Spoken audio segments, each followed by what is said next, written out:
and welcome to Lockdown Tuesday. I hope you guys had a wonderful weekend. This is Sky over here, and I've got with me a nice iced latte. I'm not sure what you guys have. I know some of you here, I think Yanlan has like soup in there. Jason has water. There's a bunch of people with different things. Let's take a sip. So, who was here early today? And just a couple of shout outs. We have Yanlan, as usual, she's early. Ichigo was early. Hannah Vere Bata was early from the Philippines. Yongjin in Malaysia. Jason number 1. And of course, Jaren Salinas. All right, so thank you so much, guys, for just filling up the chat rooms like 10 minutes before. People are just doing, having a good fun time chatting and stuff. So we're going to begin today's Lockdown Tuesday. It's going to be up the story of Peter, and today's title is Don't Forget the Past. All right, so get your drinks and your soups or whatever you have. If it's your dinner, we can enjoy them while we start today's Lockdown Tuesday. All right, so we're going to talk about a guy named Peter. Everyone knows who Peter is, kinda. Right? So he's a guy in the Bible. He was a fisherman and became like the main disciple of Jesus. This is like 2,000 years ago. Now, you got to understand something about Peter's life with Jesus. He lived and experienced 3+ years of his life with Jesus. Okay? Now, some of you don't know this, but there's a magazine in America called Time Magazine. And back in the past, it was super popular, it was well respected, and even about like 5, 6, maybe 7 years ago, they had this poll, and they did this survey and study. And they're looking for the most significant person in history. And who was it? It wasn't the most popular person, right? It was the person that had the most significance and impact, not just like on the people around them, but on society, in the world, economy, the social, just so many different parts. And it was Jesus. Jesus was the person that was considered number 1 on the list as the most significant person in history. Now, this Time magazine is not a religious magazine. It's talking about the impact that a person can give. And it's not going to talk about recency bias. What I mean is, if you look at Instagram, and if Jesus might have an Instagram right now, but he's dead, right? But The Rock would probably have more Instagram followers than Jesus. Right now he does. He's got 20-something million people, right? And then you have who else? If you look at Korean pop bands like BTS or Blackpink, or is it Pink Black? What is it called? Blackpink. There you go. Don't worry, I'm old. I don't listen to them, right? I don't listen to them. I call them Pink Black, right? So Blackpink, BTS, Maroon 5, all of them probably have even more searches than Jesus has today. But it's not so much about who's popular right now, it's who makes the most impact in society. Because if you think about it, like Taylor Swift, after Taylor Swift, kind of ends her time as a singer, there's going to be another singer that comes that's going to be even more popular than her. But it's not going to be like she made this amazing impact on society, right? Jesus was number 1. So you have to think from this. Peter learned, he was one of a dozen people that stayed with Jesus, learned from him all the time, experienced life with him. So there are probably so many things that we can learn from Peter and his story with Jesus. And that's why we're going to go over the story today, okay? I'll tell you something very interesting. I was just sharing this with the tech team over here just a while ago. I asked, last year, 2019, there was an auction for a 3-hour lunch with Warren Buffett. Warren Buffett's like this really, really famous business investor, okay? And the question was, how much did someone pay to have a 3-hour lunch with Warren Buffett? And the answer is $4.57 million US. $4.57 million US for a 3-hour lunch with Warren Buffett. And the reason why he did it is because he considers himself a disciple of Warren Buffett when it comes to investing. And he says that's how he made all of his money. He followed what Warren Buffett prescribes for investing. And he says that I want to give back, so I bid $4.57 million to have a 3-hour lunch with him. Right? And you see that there's people in life that have these successes because of these people they're learning from. But can you imagine how many people have been impacted by Jesus? And it's not just about people who are impacted spiritually, but if you look at all these first world countries in the world, so many of them are Christian countries. and they've been impacted, whether it's by the Bible, the 10 Commandments, or what Jesus did. So we're going to take a look at the story of Peter, and we're going to figure out why, learning from someone this amazing, what can we learn in life? So let's take a look at the story of Peter. Now, first thing you need to know is Peter was a fisherman, and he was someone that met Jesus, and there's this one story where Peter goes fishing all night, finds nothing. And then Jesus all of a sudden says, hey dude, just like throw it over there in the deep. And he's like, what? He's like, yeah. And he's like, okay. And then he goes over there in his boat, throws the net into the water. And what happens in Luke chapter 5, verse 6, it says, when they did what Jesus said, they caught such a large number of fish that their nets began to break. Okay? So that's like a crazy amount of fish. So there's number one. What happens? A miracle. There's a miracle that happens, and then he follows Jesus. Now, another significant time in Peter's life is when he met, is one of the most famous stories in the Bible is when Jesus walks on water, okay? Now, Jesus walks on water, all the disciples are in a boat, right? Jesus was praying in the mountains. He comes down, and the boat's kind of far, and he starts to walk on water. All the disciples are like, what the heck? Oh my gosh, Jesus is walking on water. And they're freaking out. They're thinking he's a ghost, right? And in Matthew chapter 14, verse 33, it shows you what their reaction was. And what it says is, then those who were in the boat worshiped him, which means that they saw this miracle. You saw someone walk on water. It's like, truly, you are the Son of God, right? So at that point, when they saw that miracle, they were like straight up worshiping Jesus. Third thing that happens is kind of not a good thing. So Jesus gets arrested. And here's another famous thing about Peter's life is he denies Jesus 3 times. He himself is scared of getting arrested. He himself is scared of getting abused or whatever it is. And in one night, he rejects and says, I don't believe in Jesus. And he even throws curses on himself. Go figure. He denies Jesus 3 times in one night. And the last thing we're going to talk about the story is after Jesus dies, Jesus goes into heaven. And there's a time called Pentecost where they receive the gift of the Holy Spirit, tongues of fire come upon them. But the most significant part is Peter from that point on begins to preach to like thousands upon thousands of people. And he does it until he dies, like literally. Like, you know when you say, oh, I'm going to do till I die? No. He did it until someone killed him. He was crucified just like Jesus. Of course, Jesus was upside down, but he was given the same punishment. And at that point, he was very convicted, right? And he became someone that even in one speech, he was able to bring 3,000 people to the gospel of Christ. So, question I give to you guys is this. What can we learn from this story? Like, what can we learn about Peter from his story, from his life with Jesus? And you have to understand is when we learn about the story of Peter, it's going to help us to understand about ourselves. It's going to make the Bible relevant, right? So I'm going to talk about 2 things, right? 2 things that we can learn from Peter in this truncated story about Peter's life. The first thing I want to talk about is the first thing you can learn is don't blindly follow, okay? Don't blindly follow. Now, what does that mean? See, one of the misconceptions of the word faith, right? The word faith, the misconception is, oh, it's a feeling in my heart, like, oh, I have faith, so I'm going to follow him. That's not what happened with Peter, right?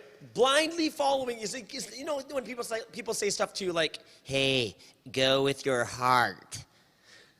Like, what does that mean? Like, does that mean just go by some feeling you have inside in your heart? Like, really? Is that what faith is? No, you can't blindly follow. You see, the one thing to understand about faith is this. Faith is the final step in making a decision, right? In decisions that you make, these big decisions, it is the final step. It's not the only step. Right? A lot of people, what they do in life is they just kind of go by what they feel, and they're going to make tons of mistakes in life. But have you guys ever heard this term, blind faith?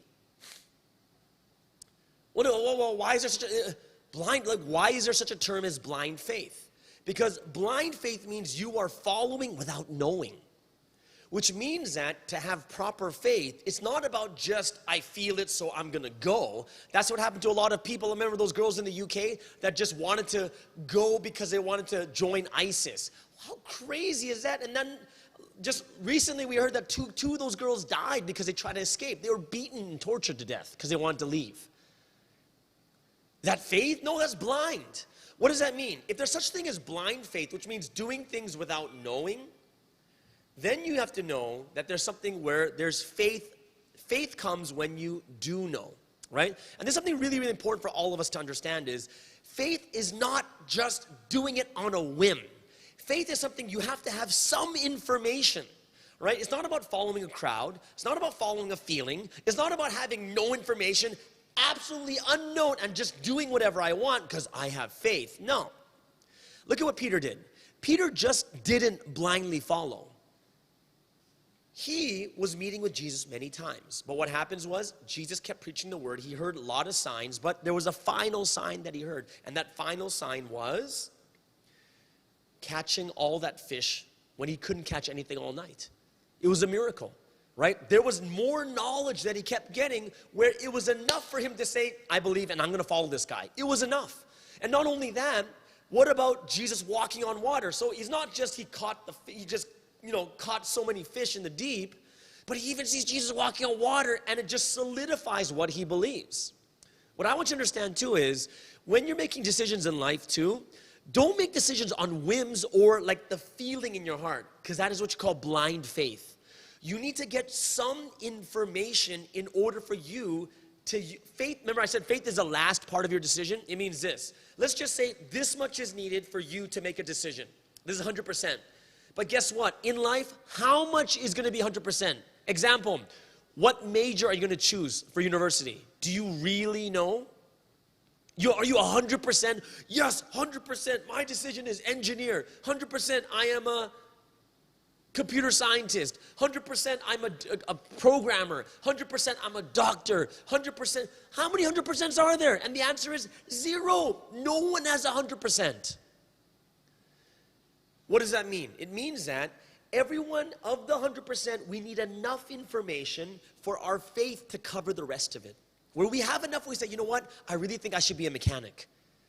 Because I got all this information now, and it's something that really fits me. And then with that 20% or that 10% or that 15%, whatever percentage it is, your faith is going to cover that rest, that small gap that you have. Think about marriage too, guys. When you get married, have you met I'm sure there's some guys and girls going to get married out there. Do you ever think you'll be 100%? And the answer is no. You haven't met every guy out there. You haven't married every guy in the world. You haven't even met every guy in your city to say that you're 100%. But you get to know each other enough. It's not 100%, but that last part of your decision is your faith that covers the rest of that small gap.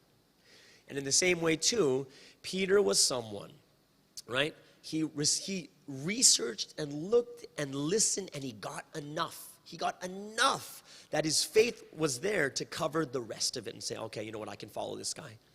Yeah, I can follow this guy. And that's why if you look at James chapter 2, verse 26, very, very famous verse in the Bible. And it says that, as the body without the spirit is dead, so faith without deeds is dead. What does that mean? Like, even if Jesus tells me something, how could you just believe it? But what are you supposed to do? You're supposed to put it into action. You're supposed to actually do it, and then you can test and say, wow, it really works. Can you imagine Peter's like this? Jesus like, hey, go throw your fish in the deep. Yeah, no. And if he didn't do it, he would never know. He would never have the sign. But because Jesus said it, and he actually did it, this is when he understood, that's what it is. I like it, right? If I want to be a mechanic, I got to go out, check it out, see what other mechanics are doing, what the life is like, right? Try some mechanics, stuff that mechanics do. See what it's like. And then I'll get some information, and the more and more information I get, there gets to a point where I can finally make a final decision. And I'll never have 100%, but I'll have enough for me that my faith can cover the rest.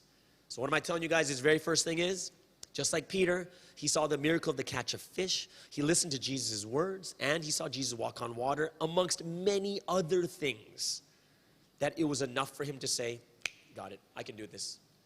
I can follow. So don't blindly follow. Don't just do things because your heart's telling you to. Second thing, and this is going to be the most important one for today, is don't forget the past. It's really interesting because it's really interesting how people do forget the past so easily, right? Like, I'll give you an example. Haven't you ever had it when you have to go to the bathroom so desperately? You're like, and you're like going around trying to find a bathroom. There's a lineup, and you're like desperately telling people, hey, come on, yeah, please. I got to go to the bathroom. You got to let me. I'm going to pee my pants. And then you're like, oh, I'll do this for you. I'll do this for you. And then after you go to the bathroom, you come out, your attitude totally changes. Well, I can't really do all that. And we've had that happen to us all the time, right? When you're desperate, you'll do anything. But after that desperation, you forget about all that suffering that you went through, or you forget about what that person did for you to let you in front of them, and you don't pay them back, or you don't remember how good they were to you, right? So my question to you is, we're going to go into how the heck did Peter deny Jesus 3 times after everything he saw? He denied Jesus 3 times in one day. How do you do that? It's because he forgot the past. And you're like, well, how do you just forget the past? Right? We're going to give you a big hint here from this Bible verse in Deuteronomy chapter 8, verse 14. Very interesting verse. And this is what Moses was telling the people, that when you go and take the land and you settle there and become a city, this is what could happen. And he says, then your heart will become proud, and you will forget the Lord your God, who brought you out of Egypt and out of the land of slavery. He's basically saying, come on, guys, you know what's going to happen? Once the situation changes, you're going to forget. Once the situation gets better or worse, you're going to forget. And once you forget God, you're going to forget that you used to be slaves that were beaten and whipped, carrying bricks all day in the hot sun. You were never free. You're going to forget that. Once you forget that, once you forget God, you forget all the things in the past of what God has done for you to this point. So let me tell you why we forget. And there's 2 reasons why people forget, right? And there's 2 reasons that I'll show you in Peter's life why he forgot, okay? First one is this. It's in the book of Matthew chapter 14, verse 30. And this is when when Jesus was walking on water. What eventually happened was, Jesus told Peter, come out on water with me. So Peter's like, yeah, and then he starts walking on water. And probably all the other disciples are like, oh, I'm so jealous, he's walking on water, right? And Peter was walking on water, and then all of a sudden what happens here, it says, but when he saw the wind, he was afraid, and beginning to sink, cried out, Lord, save me. So what happens is this. The very first thing that happens, one of the reasons why we forget is when difficulties come. Right? Peter's already walking on water. He's going to the Messiah. He's going to the Christ, right? So it's like a win-win. But then his eyes was taken off what he was supposed to focus on, and he starts looking at the winds and the waves and all these difficulties coming along. And what happens is he becomes afraid.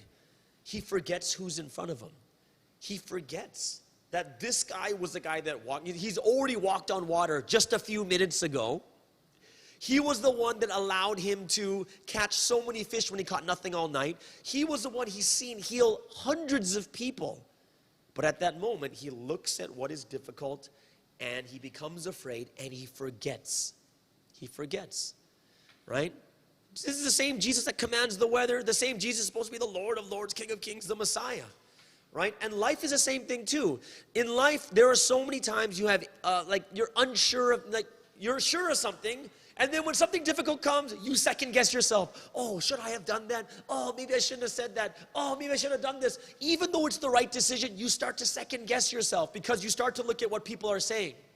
It happens all the time. It does. You could do the exact right thing, but you have your best friend that says the exact opposite, and all of a sudden you start focusing on what they say, and then you think you might have done something wrong, even though you did what was right. You forget. Why? You forget because difficulties come. That's one of the first reasons. And the crazier part is, remember we just read that verse, it says that, you'll forget about how I saved you out of Egypt, out of slavery. That's one of the craziest parts about forgetting is you actually forget how hard it really was in the past and how much better it is now. Like, this is a crazy thing about human beings, how easily we forget. Like, think about people who are unemployed and employed. When you're unemployed, what's the suffering? You have no money for food. You have no money for rent. You have no money to buy the things you want. You have no money to go out with your friends. You have no money. It's just this crazy suffering you go through. Then you get a job, and now you're making money. But what happens when your job gets difficult? You start to complain. It's like, oh my gosh, I hate this job. Why am I even here? I gotta quit. Oh, I wish I never had this job. And the answer is no, because you are way better off now than you were before. You forgot how hard it was when you were unemployed. You forgot how hard it is when you didn't have any money. You forgot how hard it was when you were just stuck there at home. You couldn't even go out with your friends. You can do it now. Because difficulties come.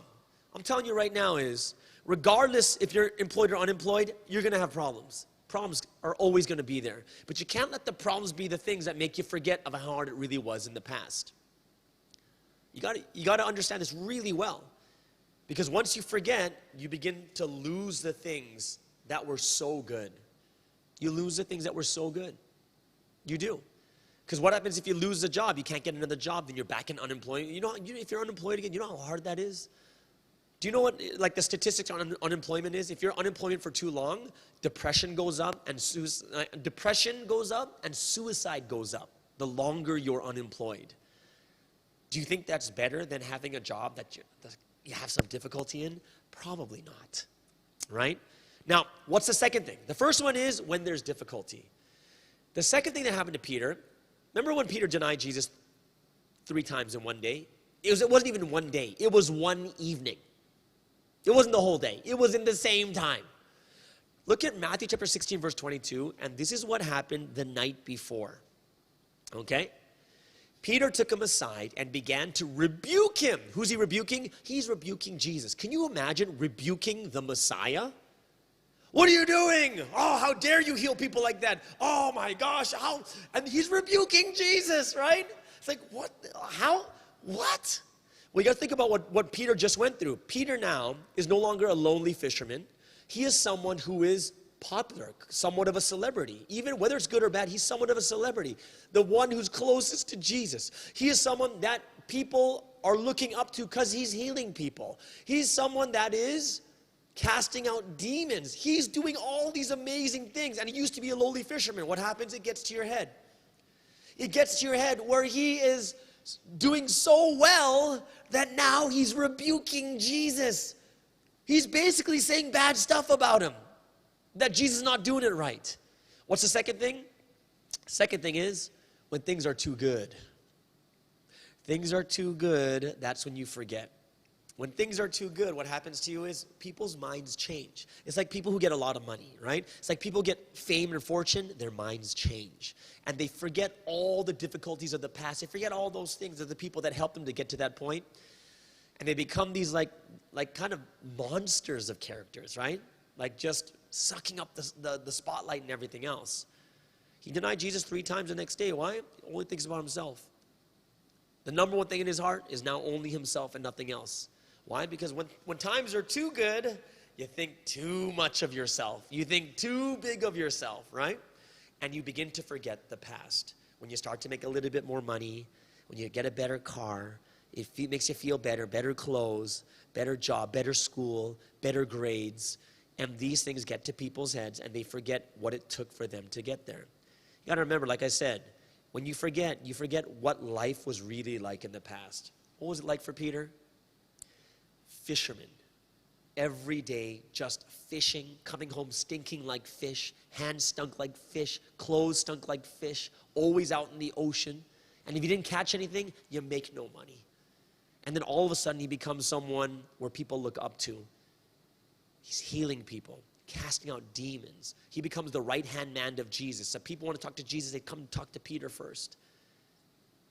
He became this instant celebrity. And what happens is he begins to forget about his past. And he denies the very person that he believes in as God with all of his heart. He denies him 3 times in a single day. Right? So I hope that you guys too will understand that, yeah, when you look at these things, right, number one was don't just blindly follow. You need to have some information before you get into something, right? Blindly means to do what? Blindly means to just go in without anything, just by feeling. And you're going to get into a lot of trouble with that. Second thing is don't forget the past. And when the past is forgotten, how does it happen? It's usually when things are really bad or when things are really good. Which means that you got to keep your mind in the center. And once you do that, you'll be able to always remember and stay in the right zone. Okay? Don't forget where you came from. Don't forget how you came. And don't just blindly do things just for that sake. And I hope that you guys learned a lot from Peter today. It's a very short, truncated story, but you know what? Lockdown Tuesdays, supposed to be 20 minutes, and exactly 20 minutes right now. All right, so I hope you guys enjoyed that. For those of you who want to see more of these Lockdown Tuesday videos, you'll find us on YouTube, and it's Espresso with Sky channel. Subscribe, hit the bell, hit the notification button, and you'll get every notification whenever we upload new videos and whenever we have live broadcasts. Also, those of you would like to support this ministry, we're going to be on Patreon, so they're going to put the link in the room for those who want to support this ministry. And also, for those of you who want to go a little bit deeper into the Bible, every Saturday at 1 p.m., we're going to have group Bible studies, except for this Saturday, right? This Saturday is not this Saturday. We're going to be continuing again from the Saturday after. There's going to be a lot of busyness happening. Friends are getting married. Friends are graduating. So it's a busy Saturday. So we're not going to be able to do it this Saturday, but we'll start it from the next Saturday again. All right. And is there anything I'm missing? There's nothing I'm missing, which means that it's time for another slurp of my iced latte. And it's time for question and answer. So go ahead, start writing your questions down. From the future, you guys should just already start writing questions down from the beginning. Whenever you hear something in the lecture, in the talk, just start writing your questions down. Just keep writing them, because we'll have people there to take the questions out anyways, so we don't have to wait at this time here. Okay, so I'm gonna give you guys about 5 seconds.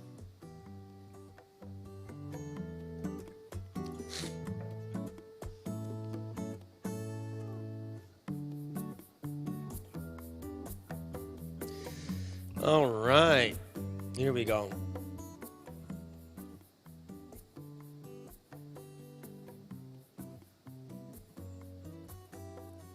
Okay, here we go. So we're going to take a look at some questions for today. And let's take the first question.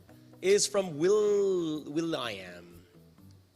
from PJ in Malaysia.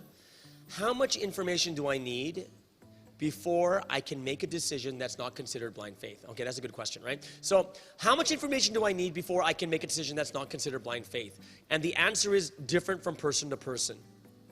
Why? Because some people's faiths are a little bit greater and some people's are a little bit less. Everyone's faith is very different. So you couldn't say that every single person, as long as you have 65% information, you have enough. It's kind of one of the processes of learning to know yourself better and when you can make a good decision. And you also have to be realistic with yourself also, knowing how much information you can really get. You know what I mean? Like there's some situations you can't get everything. Like even if say you needed 70% for you to make a decision, but let's say the amount of information out there was only 60%, you have to realize and be comfortable with that because that's as much as we have. But you're gonna have to make a decision anyways, right? So it's gonna depend from person to person, and that's something that you need to learn how to understand yourself in a much better way so that you can make the decision at the right level. So how am I gonna know how much you need, William? And the answer is I wouldn't. You would have a better idea of it, okay? So I hope that everyone kind of get to learn to know yourself, where you're at, how much information or how much experience you really need before you can make that decision. Great question. Let's go to the second question. Second question is Chi Yin in Taiwan. Cool, Chi Yin, Taiwan. When I go through difficulties, thinking of the past is the last thing I do. So what should I do to not forget the past? Cool. So going through difficulties thinking of the past is the last thing I should. Okay, that makes sense. So what should I do to not forget the past? Okay, so let me tell you one thing. The reason why difficulties allow you to forget the past really easily. Okay, I talk about this a little bit in the past, in prior lectures, but the one thing you have to understand is when you start to become emotional or when you're going through a very stressful time, there's like these chemicals and stuff that click in your head, but the one thing that happens to your brain is your prefrontal cortex, where all your emotion, like your learning, your motivation, and also controlling of emotions is all in the prefrontal cortex, but that shuts off. And this is why when people are very emotional, they start to make really terrible decisions, right? Like terrible decisions. Because you're no longer thinking rationally, you're no longer thinking in the right way, you're thinking very emotionally. And if you understand yourself in that manner, the first thing you need to do is, no matter what, if you're going through a difficult time, you need to get over the emotional part of it first, or you have to calm yourself down. And that might be a little bit difficult, but that's the first thing you have to really do. Like, Chien, I hope you recognize that when you're in that emotional state, you can't. And that's why you have to recognize it, calm yourself down, bring yourself down to a level area, and then from there, you can start to think a little bit more rationally and reasonably. And from that point on, you can start to remember and think of like, wait a second, why am I thinking this way? Hey, my friend's always been there for me. Why would they do this? Right, haven't you guys ever had that before? When you have like a best friend and they say something bad about you, and off the top you're just angry. But then if you calm down, you think to yourself, wait a second, this is my best friend. My best friend would never do this. They've never done this before. I wonder what's going on in their life. I wonder if they really said that. Is this the truth? Because when you start to think normally what happens, like, no, this has never happened before. I wonder why they did this. And this is when we're able to kind of think reasonably and rationally and remember all the things in the past. But the first thing you need to do, you do have to do is you have to bring your emotion and your stress down, and then you have to start thinking more rationally and think more reasonably too. Okay? All right. Thank you so much. Let's go to, who's next? Grace Tan. Grace Tan. She's in Malaysia? Malaysia, Grace Tan. And Grace Tan is asking, how do you forget the past? Okay, from Puchong. How do you forget the past? For example, some painful incidents that might affect you. Okay, so one thing we do know is you can't forget the past. Like, that's something that's almost an impossibility in your brain. Once, it's like your brain's like a recorder, and it keeps recording and recording, and it's always stored somewhere in your brain. Okay, so I'm not sitting here saying, oh, you'll never forget, but you can learn to deal with the emotion that comes from it, resolving it, right? Having some type of closure with the things that happened in the past, right? And people will deal with things in the past. For instance, some people will, if it's with a person, they will deal with that person, right? And dealing with the person doesn't mean that you get your apology. Dealing with that person means that you finally understand why it happened. I'll give you an example. If someone really, really hurts you, closure could happen is if you find out, like, they say sorry to you, that could be closure. Also, they might not say sorry to you, but you might find out more about their situation, like they had a very rough childhood, and you'd be like, oh, that's why. That could bring closure. Or that person could still be a terrible person, but yet when you realize, wow, they're still like that, then you realize the issue is just them, right? And there's no need for you to be worried or no need for you to be affected by it, because it's just them, right? That's just who they are. And of course, you could say the last one is when you can realize that sometimes you'll realize that you did something wrong too. But forgetting the past is a very difficult thing. It's more than forgetting the past. It's dealing or reconciling with the past. Right? It's about reconciling, this is what is going on. Okay. And I think that is the thing that you're, Grace, that's one thing you want to do more than forgetting, because forgetting never happens. It's not about forgetting. It is getting closure and reconciling with what happened in the past. And that's a much, much better way to go with it rather than trying to forget it. Because I've seen people, because they're trying to forget it, the biggest problem is they can't. And they're praying, please God, let me forget this. And they never do. And they think, oh God, why don't you let me forget it? And the answer is because you're not going to forget. What's going to happen is the moment you deal with it, then you dealt with it. So it's not something that's always coming up in your mind. So as more and more memories come, it pushes back and back and back and back and back and back, right? If you don't deal with it, it keeps coming to the front. That emotion keeps coming up and keeps coming up and keeps coming up, right? And that's why it never goes away. But if you deal with it, then once you're done with it, you put it in a cabinet, close the cabinet, and you'll get more and more memories that push it further and further back. But it's because you dealt with it, okay? Let's move on to the next. Is this Joyce? Joyce in Hong Kong. Cool. Hey, we got a big variety of people today from different countries. Joyce in Hong Kong. It's difficult to focus in faith when life is hard. Good. Okay, yeah. And what can I do to not forget the Lord that's in front of me? All right.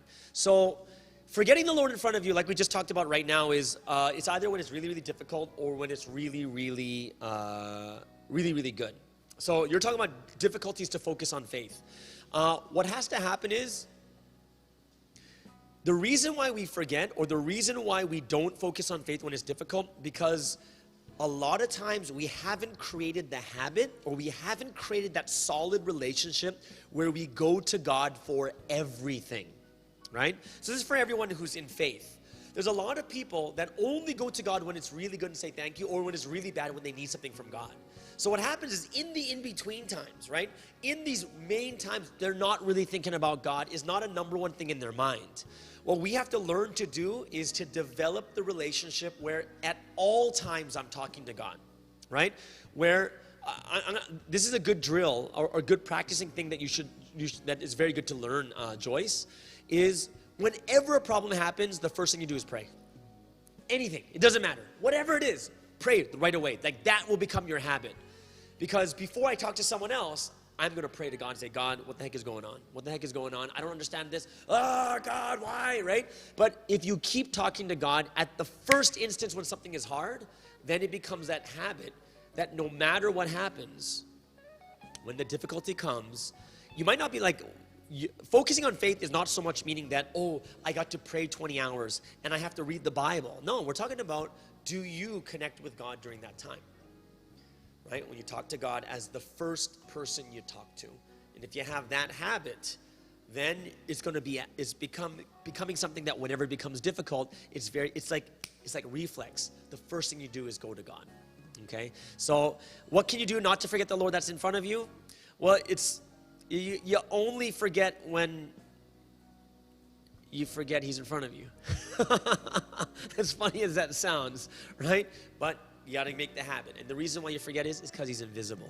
But you have to make Him visible by always talking to Him. You have to see Him with the eyes of your heart, right? And to see Him with the eyes of your ears, which means hearing Him, whether it's through the Word, through people around you, and also feeling Him or seeing Him through the eyes of your heart, knowing He's there. Okay? Thank you, Joyce. Good question, though. Great question. Let's move over to the Philippines. Wow, it's like 4 different countries already. Wow, long question. From Hannah. She says, I truly believe that the Lord loves us so much. It's just that sometimes I forgot to do the importance of my mission because of people that surround me, like conflicts. Okay, those things, sometimes I don't want to talk to them, but I need to because we're doing things to fulfill that purpose of, okay, yeah. Sometimes I cut off communications with them for me to have peace of mind. How will I handle those things? And there's two things that I think is, I don't think what you're doing is bad unless it's done in the wrong way. Like, because I think some of the things that you're doing is not bad. For instance, talking to them is very important. Communication, like I'm going to tell you right now, is communication is the number one thing to resolve all problems. Like, it's almost like 97% that's going to resolve it. Where people didn't know what's going on. They didn't know they hurt you. You didn't know you hurt them. They don't know that you were that hurt. You don't know that they were that hurt. You don't know what you did to hurt them either. Like, there's so many different things that could be going on. And so many different things that we don't even know about that's going on around us, right? Which means, and one thing that we don't even know is what is happening in their life that might be difficult. What's happening in my life that's difficult, that's making me more sensitive? What's making them more sensitive? What's making them more irritated? There are so many things that are happening that we have to have that humility to understand, but I don't know what's going on. However, the good thing that I think here is that you have to sometimes cut off communications. I do think it's healthy first. If you're too emotional and it's really, really hard, it's good to step back, calm yourself down, and then get into the conversation again a little bit later. Like that, I do believe that's a very healthy thing, because there's nothing worse than people communicating with each other when they're both emotional, or even one of them's emotional, because no conversation gets through. And that's why both sides, you can even just say, hey, I'm going through something right now, so just give me a little bit of time. I'm going to call you back tomorrow, right? And then your sole duty from that point on is to calm yourself down, to think about the full situation, right? Write down your thoughts and then bring everything to the table again. Says, hey, yesterday I'm really sorry about that. I shouldn't have done that, but this is why this is why I'm having a little bit of trouble. And it's true. I would say that when you say mission, it obviously means it's probably something to do with church more than it has to do with work. Because when it comes to work, you have no choice. You get paid for it, you got no choice. The harder part about faith is when you do stuff at church, you're not paid for it. It's volunteer. And that's why it's a little bit harder. Because you don't have to do it. And that's why you're like, it's the feeling, and this is not, people might not be overtly thinking this way, but I'm giving up my time to do this and I don't need to be treated like this. But if you're at work and you're getting paid, let's just say $10,000 a month, then you're getting paid for that. So it's like, yeah, okay, I got to deal with it. Why? Because I'm getting paid $10,000 a month. And it becomes something that's very normal and natural. When it's something that's more voluntary, this is where people are a little bit more extra sensitive to it. And that's when we have to kind of step back a bit and we have to begin to understand each other a little bit better. But one thing I do think that is very healthy for people is to understand each other's character and the way that people are able to, like, there's a couple books you can read, like whether it's like 16 personalities, the MBTI stuff, that's very helpful. Also the 5 love languages. Like there's so many different books that help us to understand people's characters a lot better and how we can talk to them in a better way. And those are some things that I do believe that we can, if we do a little bit of research, we can understand what type of character that they have, right? And if you understand what type of character that they have, you'll understand that some type of response is actually normal. I'll give you one example. Some people, their characters are they want to care for people, but the way they care for people is asking them how their day is. Hey, how's your day? How's work? How's this? How's that? And there's other people who don't like shallow questions. But then these people don't know each other very well, but they're trying to care by asking you these shallow questions, but that's the way they show love. And then you're like, no, I want deep questions. Oh, I don't want to deal with these questions, right? But if people understand each other much better, they're able to deal with each other in a better way. And you'll understand each other a lot more too. So I do think a lot of it is communication and understanding each other in a much better way too. And not understanding everyone from your perspective only. Because everyone is different and the way we treat each other is different. The way we love each other is different. The way we think about each other is different too. Because the worst thing is if you think you're best friends and the other one doesn't, then there's pain, right? That's the difference in relationship, okay? So thank you, Hannah. Wonderful question, though. A good question, because that's something that a lot of people do go through. If anyone else has any more questions, that is the last question for today, and it's with a lot of time to spare. So if you guys have any other questions, you guys can just pop them in the room, and we can answer it for the next one, or yeah, some of them we can answer for them on Thursday too. Everyone, thank you so much for joining us here on Lockdown Tuesday. It is July 7th. It's 7/7. I hope you guys enjoyed it. 7/7/2020. Go figure, right? I know, that was dumb, but either way, right? So I hope you guys had a wonderful time learning the story of Peter. Don't forget the past. And we will see you again next week on Tuesday. And those of you who are joining us on Bubble Talk will be on Thursday at 8 p.m. Malaysia time. Everyone, have a wonderful day, and we'll see you guys again. Bye-bye.